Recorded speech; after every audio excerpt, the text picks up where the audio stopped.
आउनुहोस् आज हामी यस भिडियोमा जानौँ म्याच बक्स कसरी बनिन्छ भनेर। म्याच बक्स बनाउनुको लागि एउटा विशेष तरिकाको रुखलाई काटिन्छ र त्यसको बोक्राहरू सफा गरेर मेसिनमा लगाइन्छ र लामो लामो पट्टी निकालिन्छ र यी पट्टीहरूलाई एकैसाथमा जम्मा गरेर फेरि अर्को एउटा मेसिनमा लगाइन्छ र त्यसलाई सानो सानो काँटीमा काटिन्छ।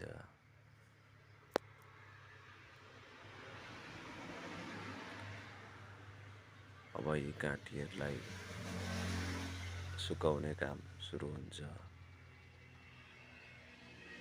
यस काँटीहरूलाई राम्ररी सुकाइन्छ।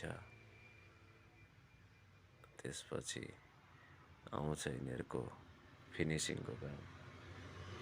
अनि अब आउँछ यसको मेन काम, जुन कि बारुद लाउने।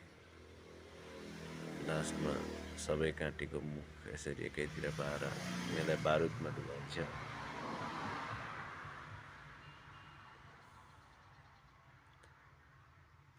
र अनि सुके पछाडि अब आउँछ यिनीहरूको पेकिङको काम।